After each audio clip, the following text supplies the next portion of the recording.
Inside a television studio, shows Phil Hartman and Jan Hook sitting in chairs.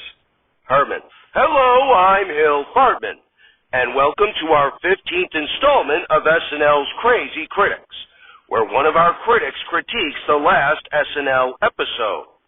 Joining us for this installment is amphibians rights activist Janelle Hunter, who has a penchant for sleeping with current and former SNL cast members. Welcome, Janelle. Hooks: Hey, Hill.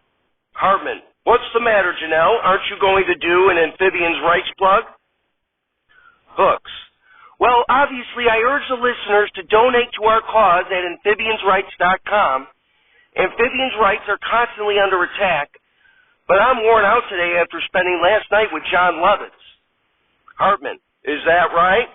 Hooks: Oh, yeah, he's usually such a gentle lover, but last night I felt like I was being punished. I feel like one of those frogs who got taken advantage of by Budweiser. Did you know those frogs didn't even receive health care coverage during the filming of those commercials? Hartman: I didn't know that. Anyway, despite your night with Mr. Lovitz, you were able to watch SNL, correct? Hooks: I was a little distracted by John, but for the most part, yeah. Hartman: What did you think of the cold open? Hooks: Well, I remember I was particularly excited during the cold open because John was eating me. Hartman: Please, do not get sexually explicit about what John was doing to you.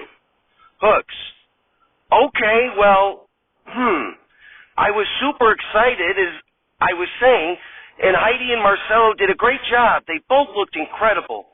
I'm still waiting to corner Marcelo at an after party and go home with him.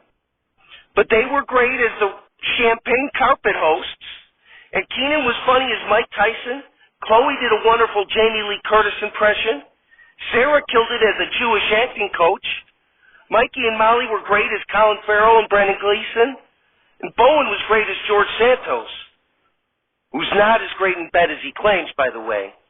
And Andrew and Devin were funny as the DraftKings analysts. And John was really licking my pussy incredibly. So it was fantastic all around.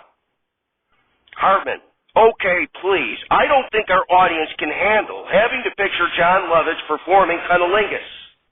What did you think of Jenna Ortega's monologue?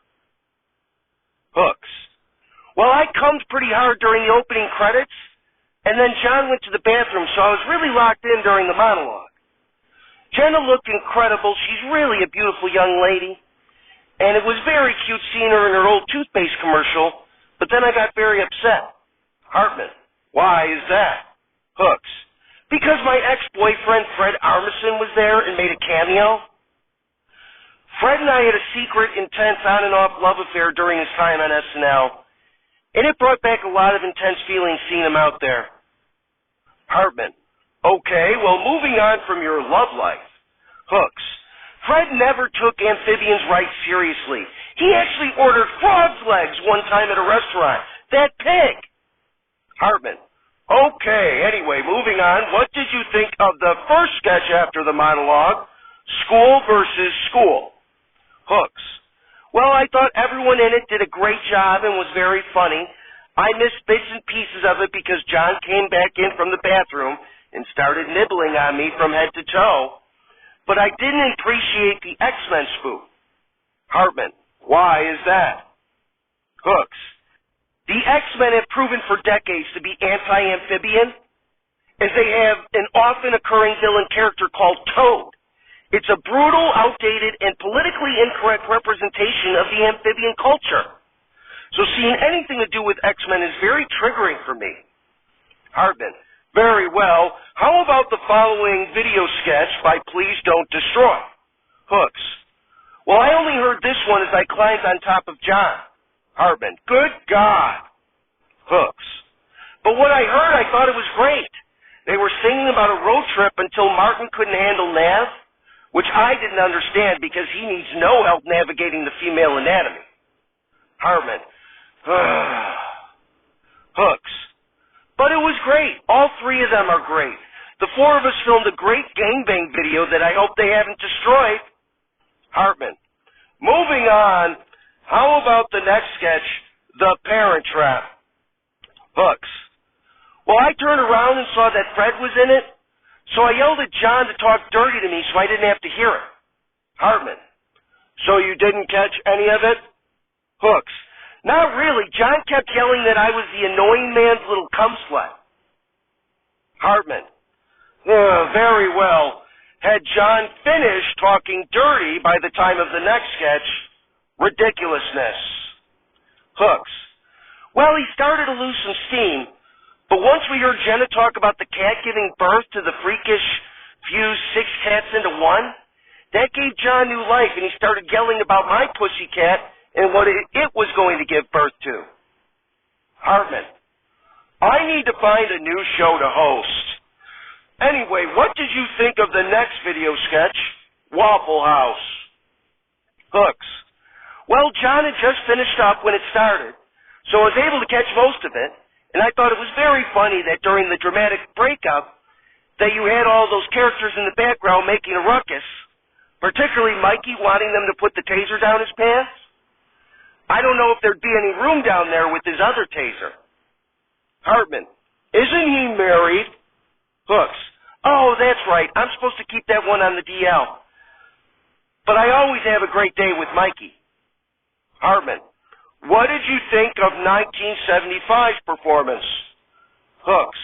Unfortunately, I didn't get to hear it, as John pressed mute so he could listen to opera music and complain about his taxes. But they looked great. I hope you get to meet them sometime. Hartman. Okay. Were you able to hear Weekend Update, or was Lovett still listening to opera music? Hooks. Fortunately, John began snoring, and I turned off his music. I thought Weekend Update was very funny. I was a little disappointed they didn't raise any awareness to the problems the amphibian community is facing in East Palestine. But I'm glad they gave it to Tucker for all that misinformation he had of showing Jacob Chansley being escorted around the Capitol by the police. But I thought Molly was great as Tennessee Lieutenant Governor Randy McNally, and it was wonderful to see her get a chance to do her thing on Update. And that adorable James Austin Johnson was great coming out doing his mini impressions of Adam Driver, Batman, JC downstairs, and of course his epic Trump. God, if he wasn't married, I'd love to hear him do Trump while we hump. Hartman. What did you think of the next sketch, The Exorcism?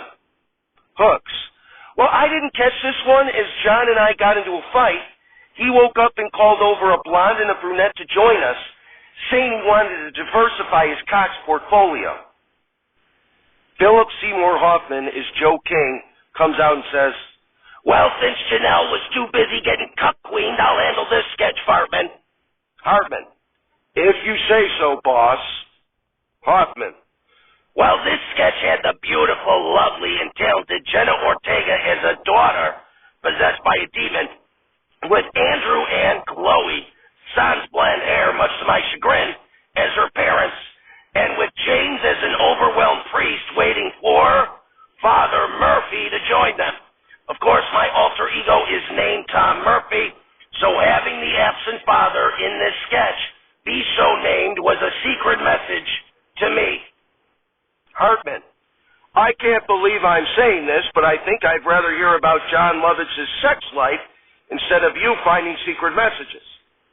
Hoffman. I'm sure you would, you little hornball. Okay, anyway, Ego was brilliant once again. She's been killing it with those characters with that black female attitude that doesn't take no shit, okay? And Keenan coming in and having to take on the demon so he could have a sex date the following week was great, okay? So it was a great sketch all around, though we didn't get to see who Father Murphy was. As Hoffman leaves, Hartman says, okay, I guess we're done with secret messages, thankfully.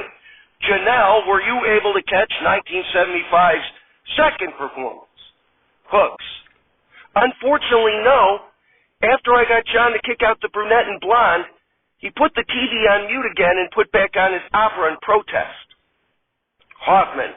Very well. How about the final sketch of the evening? Jingle Pitch. Hooks. Yes, John luckily fell asleep again, so I put the TV back on and turned off the opera, and I thought it was great. and that those dreamboats, Andrew and James, were hilarious as soul blues singers, but their singing startled John, and he woke up and started dialing 672-555-0136. Hartman: okay, well, mercifully, that was the last sketch, so we don't have to hear any more about you and John Lovitz's love life. Hooks: just one more thing. John wanted me to mention his condolences for Aaron Maroney Frazier, and dead from the earth, we're not alive. It's Saturday Not Alive, starring John Belushi, Chris Farley, Bill Hartman, Jan Hooks, Norm MacDonald, Gilda Radner, Danitra Vance, and with many other special deceased contributors. Musical guest, Warren Zevon, and your host, Robert Blake. Everybody, Robert Blake. Applause, applause, applause. Blake. Hello, thank you, thank you. I was an actor who started in the entertainment business as a child actor in the 1930s and ultimately became best known for my role in the 1967 film In Cold Blood, as well as my role in the television series Beretta. Applause, applause, applause. Blake. I also hosted SNL back in 1982, and I was never invited back as I was very difficult to work with to the cast and crew. So to everyone I alienated at that program, I apologize. Anyway, we have a great show for you tonight. Shows John Belushi in the audience who raises his hand. Blake. Well, actually, looks like we have a question from the audience. What's up, sir? Belushi. Aren't you going to bring up how you were accused of murdering your wife? Blake. Are you kidding me? Blake walks off stage. Shows Blake walking into an office backstage where it shows Philip Seymour Hoffman as Joe King behind a desk. Hoffman. Robert, what the hell are you doing? You're supposed to be doing your monologue. Blake. When I told you I didn't want any mention of Bonnie, I wasn't joking. Hoffman. Well, of course you weren't joking, as I'm joking. But what can I say? Why the hell are you answering questions from the audience? Blake. Don't play dumb with me. I know that was John Belushi in the audience. He was a plant. Hoffman. Okay, you got me. Guilty as charged. Okay, why don't you just go back out there and say we have a great show and... Blake. No way. This is completely unprofessional. I want you to go out there and personally remove Belushi yourself. Hoffman. Well, I can't. I'm in the middle of something. There's a thud underneath the table. Blake takes a piece of paper on the desk, crumbles it up, throws it at Hoffman and says, I hope you got a tough asshole, pal, because you're going to have to wipe your ass with that one. Blake exits the office. Shows Blake's ex-wife Bonnie's head emerge from under the table. Hoffman. Hey, Toots, he's gone. Get back to work. Shows Blake walk back on the stage and say, okay, I'll address the elephant in the room. Cuts to Chris Farley in the audience. Farley. No, not me. He's talking about the issue with his wife. Blake. That's right. I did not kill Bonnie. I've told people this in interviews plenty of times. I was tried for the murder and was found not guilty, and you can take that to the bank. Anyway, I had a rough childhood. I was abused by both my parents, and they threw me into Hollywood to make money for themselves. But I always soldiered on and ended up with quite a career and quite a life. And so for those who I did hurt, and for those who I had paid others to hurt, I'm truly sorry. And besides that, I have a new girl in my life. Nicole Brown comes out and hugs and kisses Blake. Brown. What can I say? I guess I have a type. Blake. Anyway, we have a great show tonight. Warren Zevon is here, so even if it's tough, I ask you to keep me in your heart. We'll be right back.